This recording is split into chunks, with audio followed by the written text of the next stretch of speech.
And what's up, everybody? Welcome back to the channel. It is your friend Cheap Ludes. Happy Thanksgiving! Hooray! It is time to talk about the market in NBA 2K23 My Team. I think I almost said 22 again. You know what? I was doing really good with that for about, I don't know, man, maybe a month. But recently, I don't know what happened, but I'm just crept back into saying 2K22 again. Maybe I missed 2K22. Not really.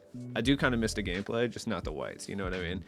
Either way, let's talk about the market. We've had some interesting things occur due to Thanksgiving and the MT Festival, so I figure we should probably go over it a little bit and just kind of chop it up about the market, you know what I mean? Chop. I don't know if this was this a universal thing or was this more of a Midwest thing? Like, cause back in high school, I remember, I don't know, like if this was just slang that was like, you know, native to my Midwest town, but people used to refer, going to smoke with the homies as chopping, like we're gonna go chop. And I just don't know if that's like a national thing or like if that is regional. So please, in the comments below, if you've ever heard that terminology before, please say it, because I was talking about this earlier with one of my friends, and I'm just actually curious if this is something other people said. Either way, irrelevant. A lot of stuff has gone on that has shifted the market in NBA 2K23 My Team. So what we're going to do today is we're going to talk about the new Transcendent players. Let me give you a little outline of what's popping in this video. Go over some other random market happenings and kind of predict what's going to happen for the weekend as far as the market. So first things first, if you haven't already, there's a locker code that gives you a Thanksgiving Amethyst Plus pack. I don't have it up on the screen right now, but it's happy-thanksgiving-my team. If you need the locker code, just let me know. I'll hop in the comments and give it to you. I probably should. I'll just put it in the description. You know, it's in the description. So I'm going to open my pack. It's probably going to be like Amethyst Dwayne Wade, but I guess we'll see. Who knows? It is an Amethyst. That is quite frustrating. And it is, in fact, Amethyst Dwayne Wade. You know, sometimes it really sucks to be correct. But this card will be like dirt cheap. I'm probably just going to throw him over here. Like, I don't know. Like, Amethyst Dwayne Wade is probably dropping at a really heavy clip. I mean, it's not exactly a card anyone's like stoked on, so I'll put it in my auctions for now. I can't send this to my auctions, like, dead serious. Do I take the 950? Nah, I'll just put it in here. Eventually, after I stack this up enough, like, it should be fine. But yeah, the locker code's there. It'll give you a free card, which I just now realized is non-auctionable, which kind of sucks. So that's not a whole lot of fun, and I do expect us to get another locker code later on today. Because there's no way that this is the locker code that they were gassing for the past like 5 days. Like, it's possible. It's quite possible that this is the locker code that they've been gassing up, but I would like to hope that it's not, if I'm being honest. So let's take a look at the cards that dropped. The pack odds were horrendous, like horrendous. That needs to be fully stated before I go any farther. Actually, I do want to talk about this. So the Thanksgiving thing, you do get a unauctionable pink diamond. Now, honestly, I would say don't even lock it in. Like, don't even lock it in. Like, you're not able to sell any of these cards. So I mean, unless you have any of them already. So let's say like you have Jason Tatum already, for instance. Or the more likely guys would be like Chris Middleton's been dropping pretty heavily from these packs. Other guys that have been dropping would be Blake Griffin. I've seen a lot of people get Big Blake. I've seen a lot of people get Zion. I've seen people get the ultimate troll. Shout out to the homie Dell who got the ultimate troll and got pink diamond and bead. That was hysterical. You're getting a season 1 pink diamond. So unless you have any of these guys, or you really want any particular one of these guys, I would advise just not even doing it, and just instead using some of the cards to get a couple Hoff badges, like, because you can do, the events. You can do a Hoff badge, super trophy case pack if that's your thing, a non-auctionable transcendent pack, which sucks, or you can go with the season 1 takeover option. And to be honest, that's probably your best bet. It really just depends kind of how you're feeling about it. You just need to understand. I don't think I've seen anyone get Curry, by the way. So I've seen a bunch of people get Dominique Wilkins. I've seen a bunch of people get Chris Middleton, Blake Griffin. I've seen a few Joe Johnsons pop off here and there. John Moran, I don't think I've seen anyone get Bosch. I've seen a few people get Jordan. Not very many, by the way. Zion and Vince I've seen, so, and then Embiid a few times. A couple Carnets here and there too. So I mean, if you have one of these cards already, or if you have like a bunch of these cards already, not a terrible idea to maybe do it and just see if you get lucky with one of them. That way you can flip the other one for MT. But at the end of the day, for your average person, like I have none of these pink diamonds, so it's probably unnecessary for me to do. It just kind of depends where, like, how many other pieces I get and if I actually need them. Because the season 1 takeover thing, I don't really need anyone from the season 1 takeover. I should just go get Lamar out of principle, but I haven't made that decision yet, so I'm actually just waiting to do the lock-in regardless. But let's take a look at the new cards that dropped. Not the main event. Transcended. Simbular might actually be the most annoying card in this entire game, and if you're over on next gen, he might be like a terror. He's 7'5", 360 with Hoff Masher, so he pretty much just out rebounds every single person, and he is damn near impossible to stop in the paint, especially over on next gen. If you're rocking a budget team, Simbular is going to get, you know, pretty much decimated if you're playing against a center with handles, but Simbular can be a very cheesy card and very, very toxic for a very low price. He's like this season's version of Theo Ratliff. Like, I would not be shocked at all to see somebody start bopping high tier players in the 250k qualifier coming up Saturday with like a badged up Simbular. Like, I wouldn't be shocked at all. And honestly, I'm on the hunt. I'll be straight looking for that, dude, because that sounds super funny. John Collins is okay. He's like a very okay budget power forward. Not very good defensively, but he can stretch the floor a little bit. He can handle the rock. He can dunk. Like, he's just altogether pretty good. His release is decent. You can get him for like 2,000 MT. So he's worth it, realistically. Kobe is the best Amethyst 2 guard in the game. I stand firm on that. He's about 2,200 MT. And he is nasty. He's got, in my opinion, now obviously people are going to disagree with this. It really just comes down to play style for the most part, on who you think has the best jump shot in the game. Right now, I would say Kobe has the most consistent jump shot in this game. It is not too fast. It's not too slow. It's extremely clean. The green window seems to be relatively large. It's very easy to tell where to release the jump shot. Like, he is phenomenal from a jump shot perspective, and this Amethyst, quite literally, if you're running a budget squad, you have to have this Amethyst as your 2 guard. I'm not even kidding. For the price, there is not a better value card in the entire game. Like, he is nasty. Straight up, like, good defensively. His stats don't look good, but Kobe really does hold it down defensively. He's not the fastest or anything, but he's good, and he's got really good defensive tendencies for a card of his price. Like, I would say if you have a budget squad, you have to run Kobe. Kobe's a necessity. He's really that good. Then we got Diamond Kobe. Diamond Kobe's honestly not that much better than Amethyst Kobe. The price jump, 2,200 MT up to about 30. I don't think it's necessarily worth it. Like, you're getting some extra golds. The Hoff edition and Clamps and Midi Magician is definitely good, but not 100% necessary. He does have a better badge count for sure. Stats wise, not really that much better though, honestly. Like a +5 in driving dunk. The defense is slightly better.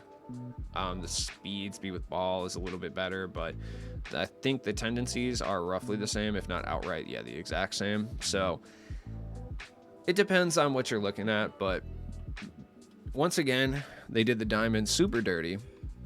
You're not able to give him some pretty important badges. Like, he doesn't have Limitless.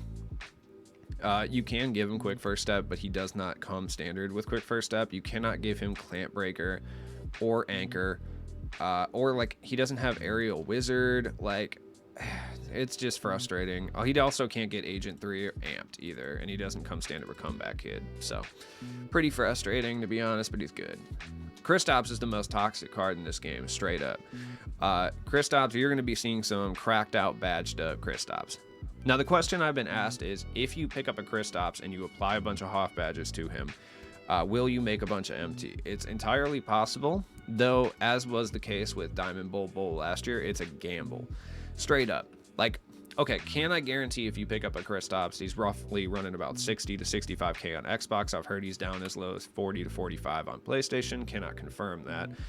Are you going to be able to make MT? Yes, 100%. But the key is it going to be worth the amount of MT that you make? Like if I pick up a Kristaps for, let's say, 60K, and I go ahead and what Hoff badges can I apply to mine that I have? Like, let's just see.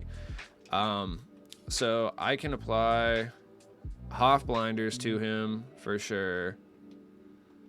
Hold on, let me see. So I can apply Hoff blinders, and then I can give him, let's say, blinders, ankle braces, comeback kid, slithery finisher are the 4 that I could give him currently right now. And back down punisher. So I could go 1, 2, 3, 4, 5. I can add 5 additional Hoff badges. So he'll come standard with 9 Hoff badges. Like, oh, I can give him drop stepper, I think, too. Let me check. I think I might have drop stepper. I do. So I can give him 10 total Hoff badges. Like, is that going to be worth it for me? Like, and am I going to make enough MT off of that to justify using those Hoff badges? I don't think so. It's possible. I mean, I'm going to make over 100K for sure, but it's just a matter of, is it worth it? And I'm not sure. But Kristaps is phenomenal. Like, money jump shot. If you liked Amethyst Bull, you'll love Kristaps. That's just how it is. He's worth the price. Darius Garland is, you know how we used to refer to cards as glass cannons last year? He is the epitome of a glass cannon. Lights out release. If you can consistently shoot with this card, you're going to be scoring almost every single possession with him, especially if you operate on the pick and pop. And he can actually kind of dunk with a 75 driving dunk too. I feel like that's kind of slept on. Defensively, he is good, but he's small.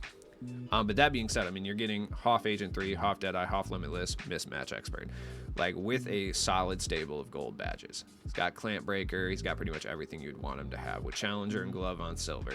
He does not have clamps, and I don't believe, can he get clamps? Let me verify. It's just easier to use the database for these things. I know I went on like an anti-database tirade on the podcast, but yeah, he can't get clamps. I mean, that's his negative for sure, and his defensive tendencies, while not terrible, aren't great. But if you're looking for someone that's going to score, Darius Garland for sure. Penny's the best point guard in this game, I think. At least the best big point guard. Like, I think he's better overall than Magic for sure. Just because, I mean, look at the badges he's got. And he can actually move too, and I think that's the other kind of underrated thing about him. And they gave him gold clamps, which is interesting. If you paid attention to 2K for a long period of time, typically high tier pennies up until about the 98 to 99 range typically don't have clamps at all and can't get them. So it's interesting that they made that move. And then we got Kobe Bryant, who is just god tier expensive, so I'm not even going to talk about him. I also want to talk about the glitch cards that came out the other day. Like, Dwight Howard is also god tier expensive. Like, he's going for consistently over $1 million, which I think is wild to me. Kind of crazy. Whatever. Starberry is the best budget point guard in this game. He's phenomenal. He's basically Derrick Rose that plays defense with less shooting badges. So if you like Derrick Rose, you're going to like Starberry. For sure. Karis LeVert is actually a really, really good budget wing as well. Like, you could tandem, you could run like Kobe starting and Karis LeVert at the bench shooting guard, and you'll be having a good time. Like, I stand firm on that. He's really, really good. Like, there's nothing wrong with him whatsoever. Realistically, not many cards are taking a huge price hit outside of stuff that you would kind of expect at this point. Ricky Davis probably took the biggest price hit, but now he's right back up, so it doesn't really matter. You know, he was down like 75K. Ron Artest had taken a pretty decent little bite back as well, but Ron Artest is still really good, and I feel like a lot of people are still going to use him in qual, so he's still kind of expensive. So I don't know, cards just aren't dropping that much. Now, that being said, if you have any of the diamond cards, I would highly recommend selling them right now. The reason I say that, it's very, not even possible, it's extremely probable that we see a super pack tomorrow, like Friday, for Black Friday. I don't think that's really out of the question. So if you have any of these diamonds, especially like the glitch diamonds and stuff, you're not getting a whole lot of MT for them, but if you have them and you're not using them, sell them. Like, I'm going to sell Tyler Hero today because I got Eddie Jones, so I don't use him anymore. So I'll sell him and get a quick 20K. Marbury stays. I don't care. My Michael Porter Jr. I probably keep just because he's a hollow. I might need him for some dumb hollow stuff later on. Any of the Amethyst too, like, granted you're only getting about 20 something K for Jared Allen. He's going to be dirt cheap in probably just a couple days, so I'm probably going to sell him right now. I mean, if not tomorrow, he's going to be dirt cheap. He'll be dirt cheap in a couple days regardless, just because we're going to get super packs probably next week at that point, Monday at the absolute latest, I would say. So I'm going to get my MT for Jared Allen now. It hurts my soul to do this because this is the homie, but, you know, It's got to be like that, unfortunately. So I have the boy Vucevic to hold it down. So I mean, if you have these cards, it's wise to sell them. Robert Williams would be another one. I mean, 12K is not a whole lot for Robert Williams, but I'm gonna be able to pick him up for like 6 in a couple days, so I don't mind, you know. JJ Redick, like I can get 10K for JJ Redick. I'm probably gonna do it. Vucevic stays because that's my boy. Same with these Evo cards too. These Evo cards will probably be dirt cheap. I mean, they're not really expensive right now anyway, so it doesn't really matter. I'll probably just keep them at this point. They're not going for enough for me to justify the risk. But yeah, Robert Williams probably has gone to like 12,000 isn't a whole lot, but you know what I mean? I'm probably going to sell him as well. JJ Redick, Tyler Hero, I'll probably just move on from all those guys because their prices are going to drop. The pink diamond prices aren't dropping, by the way, so just letting you know. But any of the diamond cards, they're going to drop. Kyle Lowry's dirt cheap because everyone was getting him out of prize balls and stuff. Just cool, I guess. Frustrating, but cool. Caruso goes nowhere. That's the homie. He goes nowhere. Though I might sell Diamond Ron just while I got a chance because I'm pretty sure he's going to be dropping heavy out of these super packs as well. I feel like the diamonds are going to drop very heavy out of these. So, you know, other than that, couple things to go over. The pickup challenges give us the Thanksgiving pack, which, you know, can get us some shoes and stuff. It's semi-pro for 3 minutes. Combo it with some challenges. Go bang it out. It's worthwhile to do that. Same with the Transcendent. Once you complete it, you get a Transcendent pack, but then you also get a Thanksgiving option pack for one of the pieces as well, so you can go use it on the exchange or in the lock-in, depending what you want to do. It's worth doing those, I guess. The challenges are the challenges. I still haven't done a few of them. Like, I still got to, like, play 3 draft games, which I just, like, don't want to do, to be honest. So, it is what it is, I suppose. I don't know. Here's another thing, too. It's interesting because I don't know if this is a thing that is going to make money or make MT, but it's just kind of an interesting thing that's been happening recently. Is there's been so many shoes for 500 MT or less, which is kind of crazy. Like, it costs basically nothing to shoe out players this year. Like, 500 MT for shoes is wild. People do not care about these shoes whatsoever. So honestly, I've just been stocking up on various shoe brands that I don't have. Like, you can actually make some decent MT doing this too, because you can boost up your collector level in shoes, and you can actually get some packs and stuff, which, I mean, are they going to make you a lot of MT? No, I don't know if all of them do, but some of them have shoe boosts and stuff, so you can, like, make MT off of them. I don't think it's, like, the best idea in the world ever. But you could get up this, like, shoe collection ladder, like, real fast, you know what I mean? Which, is there a magical prize at the end? No, it's like 1 Hoff badge, but, I mean, it's just cool that you're able to scoot up here if you want to get the Grinches or, like, any of these, like, shoes. Like, I don't know what this thing is. LeBron shoes have always been trash. Those are sick, though. Oh, yeah, the Reebok Shaq Gnosis. What a stupid-ass name. Yo, I love it. All right, anyways. There's a lot going on this Thanksgiving. I mean, the MT Festival is not complete. There's still some things that we have. Like, tomorrow is just an XP rush, so I wouldn't expect too much from that. Day 6, 250K tournament, by the way. You know, obviously, people are going to be on the hunt for super badged out cards for qualifying, so something to think about if you have any of the high-tier options. Kristaps, like I said, a hugely badged up Kristaps could be going for quite a bit. Day 7... you know, we get a Hoff badge, and there's a final a day for the actual event that we've been rolling. New trophy case event, limited time event, the day after, and then season 3 news. So, as always, it's been your friend Cheap Ludes. Tried to provide you with some market tips this time, you know, not really holding it down. There's just not a whole lot going on as far as the market. I mean, unless you have, this is the most top-heavy year of my team that we've seen in a while for value of cards anyway. Like, realistically, if you don't have pink diamonds, like, there's not much you can sell for high MT. Kristaps is realistically the only thing that if you were to get that's outside of the pink diamond range that you can make a good amount of MT on. And I haven't seen too many highly badged up Kristaps. Like, I'm gonna pay close attention to this one right here. Shoot up 13 Hoffs. Like, I'm gonna look at this one and see kind of what it's going for. and we'll kind of go from there, and that'll determine if I end up trying to flip a Kristaps or not. I saw some pretty batched up ones yesterday, but I didn't follow them for long enough to see exactly, you know, what they sold for. But anyways, have a happy holidays, guys. I appreciate everyone for watching this video, taking time out of your, I'm sure, super sick Thanksgiving plans. And I'll see you guys tomorrow. Maybe I'll be opening some packs. Who knows, man? Peace.